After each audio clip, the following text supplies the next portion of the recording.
Tudo bem? Eu sou o pastor Giovanni, eu tenho uma palavra de Deus para o seu coração. Enquanto o pessoal vai entrando, nós vamos orando, Deus vai falando e a graça de Deus se derrama sobre nós. Que bom, que bênção estar com você nessa manhã, meditando em Deus, é o nome do nosso projeto, né? Todas as manhãs, fazendo devocionais para abençoar o povo de Deus, mais ou menos ali entre as 8h20, nós estamos aqui todos os dias meditando na palavra do nosso Deus. Então vamos começar orando por você que está nos assistindo, para que Deus nos capacite, para que Deus nos ilumine. Sempre é muito importante, antes de nós lermos a Bíblia Sagrada, pedimos a iluminação do Espírito Santo.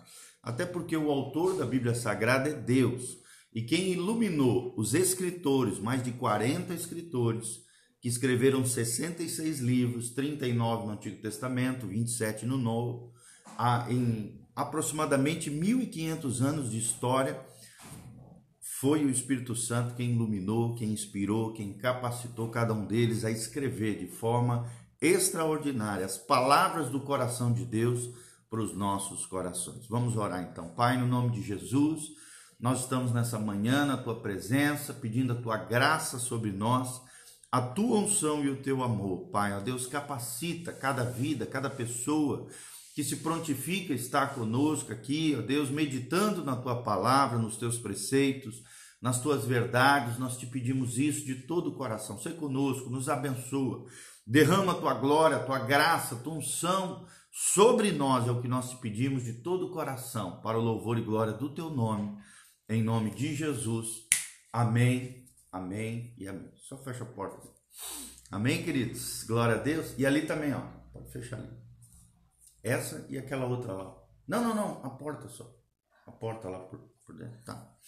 Desculpa aqui, só pedi para fechar a porta aqui, que a maquininha tá fazendo um barulhinho aí, tá bom? Mas vamos lá. Prosseguindo então. Abra comigo o Salmo de número 36. Abra comigo o Salmo de número 36. Nós estamos na nossa série de vídeos meditando sobre os Salmos. Já estamos no Salmo 36. Os Salmos vão até 151. Então essa jornada é longa, mas com a graça de Deus nós vamos pegando capítulos inteiros, quando o capítulo é pequenininho, e quando o capítulo for maiorzinho. Esse de hoje dá para ler, acho que todo. Capítulo 36, são 12 versículos. Dá para a gente ler hoje e meditar junto aqui, em nome de Jesus. Então vamos lá. Salmo 36. Abra comigo, abra o seu coração para ouvir a voz de Deus. Nós já oramos. Se você quiser conhecer a nossa vida, nosso ministério, entre no nosso site casanarrocha.com. Pastor Giovanni é um pastor de uma igreja local chamada Igreja Casa na Rocha, situada na cidade de Umuarama, e nós temos uma plataforma online, um site, que tem todas as nossas mídias digitais em áudio, vídeos, artigos, cursos online que visam edificar e abençoar a sua vida.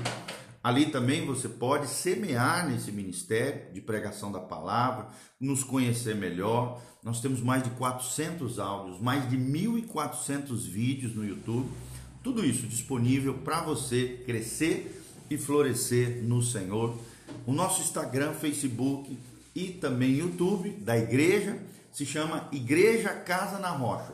Todos os três têm o mesmo nome: Instagram, YouTube e Facebook, Igreja Casa na Rocha. E vai compartilhando aí esse link, aperta no aviãozinho, compartilhe nas suas mídias sociais, seja Facebook, WhatsApp, Instagram, onde você quiser, compartilhe e seja uma ponte de amor em favor de outras pessoas. Então vamos lá, Salmo 36, o texto sagrado diz: a transgressão do ímpio diz no íntimo do meu coração, não há temor de Deus perante os seus olhos. Ou seja, qual é a postura do ímpio? Quem é o ímpio? O ímpio é aquele que vive sem lei, aquele que vive como se Deus não existisse. O salmista está dizendo que no íntimo dele, no coração dele, tem esse pensamento, essa perspectiva. Não há temor de Deus perante os seus olhos. Ou seja, eles não temem ao Senhor. Eles não têm medo de pecar. Eles não estão nem aí para a palavra de Deus. Eles não reverenciam o Senhor. Eles não honram o Senhor com uma vida reta, consagrada, santificada diante de Deus. Quero mandar um abraço para a Aníssima, a Aninha, a Flávia Costa e a Helenice Bedim, preciosa de Deus. Deus os abençoe nessa manhã. Então essa é a postura do ímpio, daquele que vive sem lei, daquele que produz transgressão, ou seja, a quebra, a ruptura de uma lei de Deus, de um princípio imutável, escrito, né, trazido para nós através da palavra de Deus. Versículo 2: porque os seus olhos se lisonjeiam, até que a sua iniquidade se descubra ser detestável. O que o salmista está dizendo? Que a sua aparência parece até ser boa, né? Ele acaba enganando muitas pessoas, lesando pessoas através da sua aparência, através do seu rosto, do seu sorriso, de uma aparente alegria. Mas a sua iniquidade, quando é descoberta, se torna detestável. E é assim, irmão, nós sabemos, né? Tem gente produzindo coisas vergonhosas, que tem uma aparência de piedade, uma aparência de pessoa boa, consegue até enganar as pessoas ali que estão ao seu redor, mas não engana Deus, porque no fundo, muitas dessas pessoas iníquas, né, ímpias, estão fazendo coisas horrendas, horríveis, que trazidas à luz, tornam essas pessoas vergonhosas, detestáveis diante de Deus e diante de quem leva as coisas de Deus a sério. Versículo 3: as palavras da sua boca são malícia e engano, deixou de entender e de fazer o bem. Então o homem ímpio, a mulher ímpia, aquele que transgride a lei de Deus, tem essa postura, né? Da boca dela só sai malícia, só sai engano. E a gente precisa tomar muito cuidado. Nós estamos vivendo uma geração perversa, uma geração de pessoas iníquas, uma geração de pessoas que não temem a Deus. E o tempo todo eles promovem a malícia.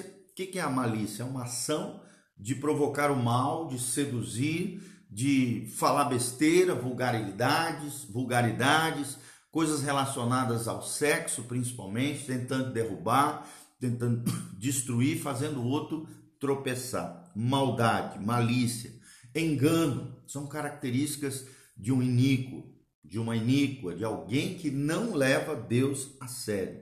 E eles tomaram uma decisão nos seus corações: eu vou viver a vida do jeito que eu quero, eu vou viver como se Deus não existisse, eu vou fazer o mal e não fazer o bem. Essa é a postura daqueles que não levam Deus a sério. Olha o versículo 4, também se referindo ao ímpio: projeta malícia na sua cama, põe-se no caminho que não é bom e não aborrece o mal. Olha só essa terminologia do salmista. Parece que ele está fazendo um raio-x dos nossos dias. Malícia na cama, maldade na sua intimidade. Cama aqui na Bíblia é um sinal de um lugar de intimidade. Ou seja, traz pessoas estranhas para a sua intimidade. Faz maldade, imoralidade, sujeira, depravação, corrupção na sua cama, naquele ambiente que deveria ser um ambiente de descanso, um ambiente de sossego, um ambiente de paz. Tem muita gente fazendo maldade, tomando o caminho do mal, em vez de aborrecer o mal, de fazer aquilo que é bom. Pelo contrário, tem gente projetando malícia na cama. Para você ter uma ideia, querido, hoje existem mais de 100 anomalias sexuais, ou seja, aberrações sexuais no mundo moderno. O ser humano está tão mal, tão tomado pelo mal, tão pervertido, tão corrompido, que já criou 100 possibilidades anormais, loucas, desvairadas de imoralidade sexual. O que é imoralidade na Bíblia? É toda relação sexual entre duas pessoas que não são casadas. O sexo é uma bênção de Deus, é um presente de Deus, foi criado por Deus para o ambiente familiar, para duas coisas: para procriação, para multiplicação, para a gente deixar um legado na terra, que são os filhos, a herança do Senhor. Mas em segundo lugar, o sexo também é para desfrutar a vida conjugal do casal, ou seja, daquele que tem uma aliança e um compromisso de matrimônio. Por quê?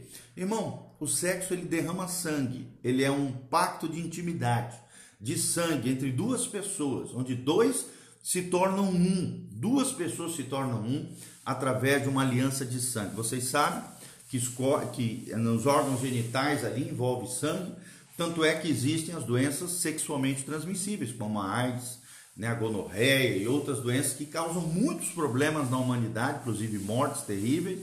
Por quê? porque no sexo envolve sangue. Então toda relação sexual, ela é moral, abençoada, casta, está debaixo da glória, da graça de Deus quando está dentro do pacto nupcial, do leito conjugal, entre duas pessoas que se amam e estão casadas num compromisso público diante de Deus, diante dos seus entes queridos, familiares e diante da sociedade. Aqui nós vemos a importância também do casamento civil para selar aquilo que foi feito diante de Deus, diante dos familiares e das testemunhas. Ali o casamento é abençoado. Tudo que é fora isso, colocando um terceiro elemento, troca de casais, que hoje a gente vê muito, né? Swing, ménage à trois, que é, por exemplo, um homem com duas mulheres com um homem, aquela confusão toda que existe hoje, né? Pessoas apaixonadas pelo pé, pelas unhas, sendo pisoteados, chicoteados, coisas terríveis hoje. É um relato. Lá no ano mais ou menos 1050 a.C., há 3050 anos atrás, quando foi escrito esse salmo, você vê o salmista fazendo um raio-x da nossa sociedade, muito pior ainda do que daquela época. É claro que o ser humano sempre foi depravado, pecaminoso, iníquo, fez um monte de coisa errada, mas agora mais do que nunca. O texto de Mateus 24 relata que no tempo do fim, o amor se esfriaria e o pecado se multiplicaria. É o que nós vemos, projetando a malícia na sua cama.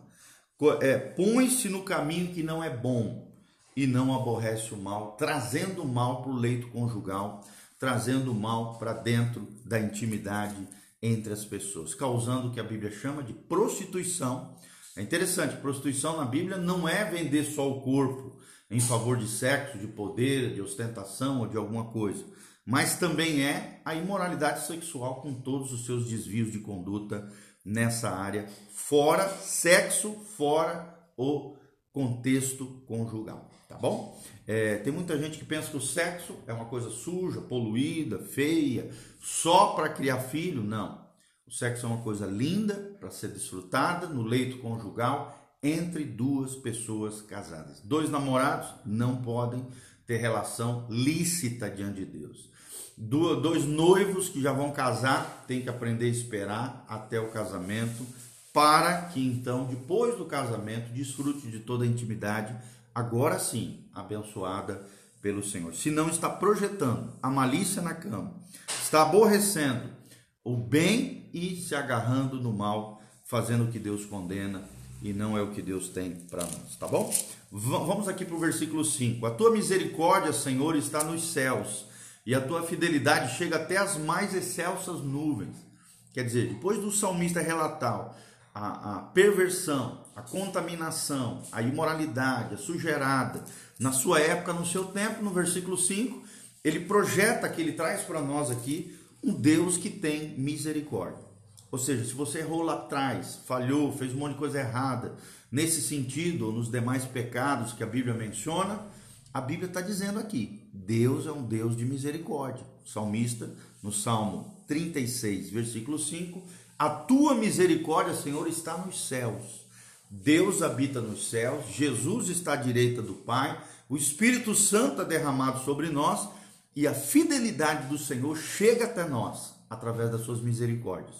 Que diz um dos profetas menores, se renova a cada manhã, e isso é a causa de nós não sermos consumidos. O homem, se não fosse as misericórdias de Deus, as compaixões do Senhor, ele já estaria destruído, autodestruído, detonado. O mundo já haveria de ser finalizado, destruído, aniquilado.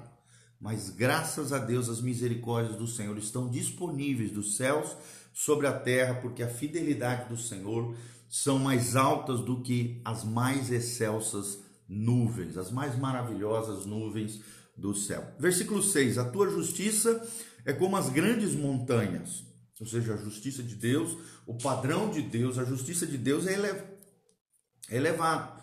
Assim como as montanhas são altas, o padrão de Deus é elevado. Se você quer caminhar com Deus, irmão, o padrão de Deus é elevado. É a santificação, é a honra, é o respeito ao próximo, é o amar uns aos outros, é andar em humildade e quebrantamento A justiça de Deus é como os grandes montes. Os teus juízos são um grande abismo. Senhor, tu conserva os homens e os animais. Isso é muito importante. Além da justiça de Deus ser elevada, é como os montes, é de alto nível, mas tem bênçãos extraordinárias para aqueles que vivem na justiça, na bênção do Senhor. A Bíblia aqui também promete que o Senhor conserva, guarda, preserva, cuida, zela dos seus filhos, os homens aqui, a humanidade. Homens aqui não é só o sexo masculino, como se Deus fosse machista, não. Deus não é machista nem feminista, Deus é humano. Ele se fez humano, habitou entre nós, morreu na cruz do Calvário e ressuscitou em favor dos seres humanos. Deus trata homem e mulher de forma coigual. Tem a mesma importância, o mesmo valor. Deus não faz acepção de pessoas. Ele quer conservar você, guardar você, cuidar de você. Versículo 7. Quão preciosa é, ó Deus, a tua benignidade, pelo que os filhos dos homens se abrigam à sombra das tuas asas. Olha que coisa linda, essa linda poesia hebraica, essa poesia bíblica, né?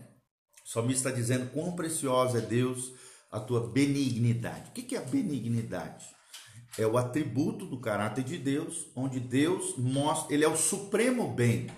Deus é o ápice da bondade e da benignidade. A benignidade é querer o bem do outro. Deus, como Criador, quer o bem das suas criaturas e não quer que apenas sejamos criaturas de Deus, nos tornemos, pela graça de Deus, João 1,12, filhos de Deus, a saber, aqueles que creem no seu nome.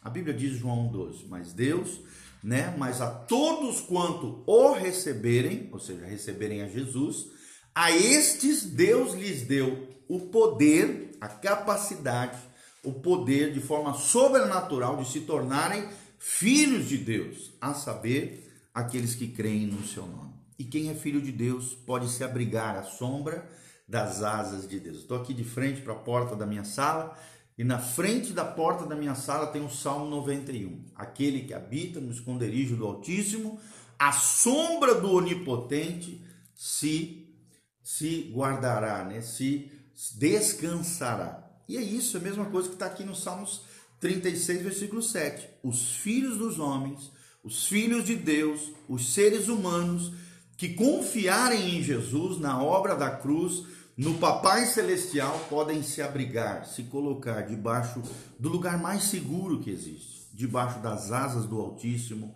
se abrigar à sombra das asas do Deus Todo-Poderoso. A imagem aqui, poética, é como uma galinhazinha que coloca os seus pintainhos debaixo das suas asas, para proteger os seus filhotes de todo e qualquer mal, da raposa, das cobras, dos lagartos, que são símbolos, do diabo, serpentes, escorpiões, são sempre símbolos de demônios, das forças malignas, da força do mal, como aquela galinha que protege os seus pintainhos, os seus pintinhos, e coloca eles debaixo das suas asas. Assim o Senhor há de nos guardar, louvado seja o nome do Senhor. Versículo 8, eles se fartarão da gordura da tua casa, ou seja, os filhos dos homens, aqueles que confiam em Deus, aqueles que se abrigam debaixo das suas asas, e os farás beber da corrente das tuas delícias. Olha que promessa tremenda, irmãos. Nós nos fartaremos da gordura da tua casa. Aqui está falando de bênção, de prosperidade. A Bíblia diz, lá em Isaías, se atentamente ouvirdes a minha voz e obedecerdes os meus estatutos, os meus mandamentos, comereis o melhor dessa terra. Imagina, uma picanha sendo assada ali, daí você corta aquela picanha gostosa e tem aquela gordurinha maravilhosa, Claro que a gente sabe que não pode comer demais gordura animal, principalmente carne vermelha, senão você vai ter um piripaque, as veias tudo entupida, mas um pouquinho de gordura na linguiça, na carne, isso é maravilhoso. Gordura aqui como um símbolo da prosperidade, fartar-se-ão de gordura, prosperidade. Uma pessoa mais cheinha, a gente sabe que come bem, geralmente na antiguidade era assim, quem era mais cheinho, mais fofinho, mais gordinho, é porque era mais próspero, era uma pessoa que tinha melhor condição de comida, de abundância, de prosperidade material, que comia melhor. As pessoas mais singelas, mais simples, mais pobres, eram mirradinhas, fininhas, magricelinhas, porque não tinham muitas vezes o que comer, sofriam necessidade. É nesse sentido aqui que o autor fala. A bênção e prosperidade para aqueles que caminham com Deus. Há delícias, né? Deus fará beber correntes de delícias, ou seja, a presença de Deus atrairá coisas deliciosas, prazerosas, maravilhosas para mim e para você. Aí entra o 9, porque em ti está o manancial da vida, na tua luz veremos a luz. Jesus mesmo disse, eu sou o caminho, a verdade e a vida, ou seja, a fonte da vida é Jesus. Ele também disse, eu sou a luz do mundo. Jesus é a luz, e onde a luz de Deus brilha, as trevas dissipam. Se queremos ter um manancial, né, uma fonte a jorrar, uma fonte de vida brotando no nosso interior, assim como Jesus disse, do nosso interior fluirão rios de vida.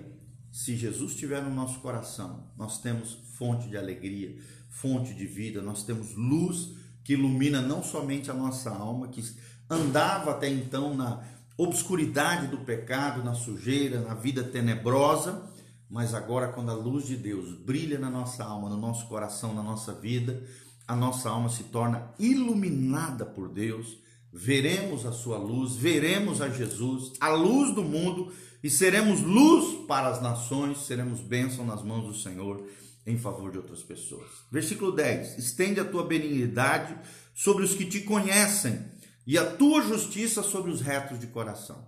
Olha aqui, de novo o salmista dizendo, seja reto de coração. Retidão fala de andar um caminho reto e não tortuoso, todo errado. Uma hora que é Deus, outra hora que é o mundo, uma hora que é as coisas de Deus, outra hora que é as coisas erradas. Retidão fala de uma vida correta, honesta, íntegra. Justiça fala de andar segundo os preceitos de Deus, segundo a palavra de Deus, segundo o caminho do Senhor. E esses que andam assim em retidão, em benignidade, em justiça, receberão a benignidade, a bênção, as bem-aventuranças, as promessas de Deus sobre a sua vida. Versículo 11, estamos acabando.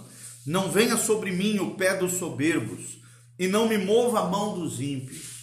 Em outras palavras, o salmista está dizendo, Senhor, me livra dessas pessoas más, daquele que é soberbo, daquele que quer promover em mim também a soberba, o orgulho. Temos que cuidar, tem muita gente que gosta de acariciar o ego dos outros, para inflar o teu ego, para te jogar para cima e afetar a tua vida espiritual. Tome muito cuidado com aquele que toda hora fica te louvando, te gabando, inflando o teu ego. Nosso ego tem que ir para a cruz, o nosso eu tem que ser mortificado todos os dias. Nós temos que sempre manter uma postura de humildade, de quebrantamento diante de Deus e diante das pessoas.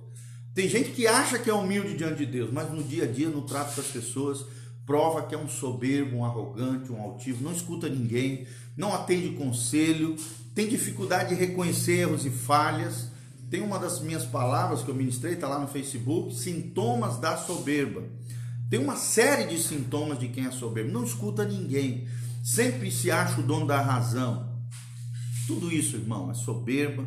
Que os soberbos não venham te inflar, nem venham te influenciar, e nem os ímpios venham te mover dos caminhos do Senhor. E por último, versículo 12, ali caem os que praticam a iniquidade, e cairão e não se poderão levantar. Então a Bíblia Sagrada está nos ensinando, o caminho do diabo, o caminho errado é um caminho tortuoso. Quem cai nesse caminho vai de mal a pior, e o fim desse caminho, que é largo, que é fácil, que é prazeroso do ponto de vista humano, efêmero, mas que o final, a Bíblia diz que o caminho do mal, ele é largo, ele é ancho, né, em espanhol, largo, mas aí ele vai se espreitando e o fim dele é a condenação eterna. Aqueles que caírem ali não poderão se levantar. Quem for para o inferno não vai poder sair de lá. Quem cai na prática do mal, dificilmente se levantará. Então toma cuidado, o mal ele vai tomando conta de você, ele já está dentro de você, faz parte da natureza adâmica, pecaminosa, nossa inclinação para o mal. Por isso nós precisamos viver na presença de Deus, porque a vida no Espírito, através da oração, da leitura da palavra, o jejum, a adoração, a comunhão com os irmãos, o serviço aos santos, quando vivemos no Espírito de Deus, o mal que já está em nós, em você, em mim, em cada um de nós, ele é contido pela ação do Espírito Santo. A Bíblia diz, o pecado não terá mais domínio sobre vós, porque vocês já não vivem debaixo da lei do pecado e da morte, mas sim da graça de Deus. Se você quer viver uma vida cheia de graça, cheia de glória, cheia de unção, cheia de poder de Deus, irmão, não viva na iniquidade, na coisa errada, no pecado, na quebra da lei de Deus, porque quem quebra a lei de Deus se quebra e se arrebenta. Se você tem tomado esse caminho tortuoso, hoje é o dia da sua restauração. Feche os seus olhos comigo, eu quero orar por você, em nome de Jesus, apresentando a tua vida diante do Senhor. Pai, no nome de Jesus, eu quero colocar cada um dos meus irmãos diante do Senhor, aqueles que me ouvem através dessas mídias sociais, através do Instagram, através do YouTube, através do Facebook. Pai, eu quero colocar cada uma dessas vidas diante do teu altar, diante do Senhor, diante da tua face. Pai, abençoa os teus filhos, derrama a tua glória, derrama a tua graça, derrama o teu poder, ó Deus, sobre a morte, sobre a iniquidade, sobre o pecado. Nós queremos trilhar os caminhos de justiça, os caminhos da benignidade, queremos fazer o bem a todos, queremos sermos pessoas bondosas, que trilham os caminhos de justiça, de graça, de santificação, de consagração diante do Senhor, que possamos ser aqueles que te temem, aqueles que te reverenciam, aqueles que te honrem, com uma vida de obediência, com uma vida de fé confiante no sacrifício de Jesus, na obra da cruz, no poder da ressurreição, possamos viver e triunfar no Senhor.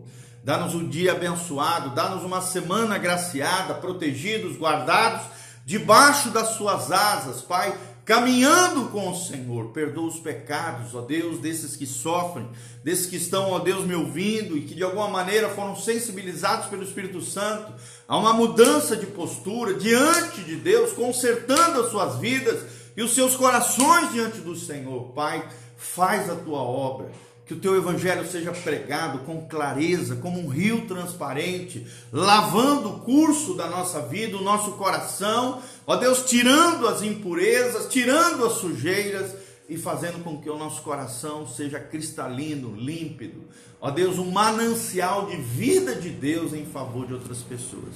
É o que eu te peço de todo o coração. Abençoa os teus filhos, derrama a tua glória, libera, Pai, bênção sem medida sobre eles. É o que nós te pedimos de todo o coração, em nome de Jesus. Amém e amém. Glória a Deus. Se você quiser semear na nossa vida, no nosso ministério, eu vou deixar um link aqui embaixo para que você faça isso, contas bancárias, chave Pix. Também no nosso site, casanarrocha.com, você tem ali disponível como fazer isso. Também tem artigos, vídeos, áudios, cursos online, muito material, as nossas programações, tudo ali disponível para você. A terça-feira, às 8 horas, nos reunimos na Igreja Casa na Rocha, Rua Anápolis, 2025, Jardim Gávea, em Umuarama, Paraná.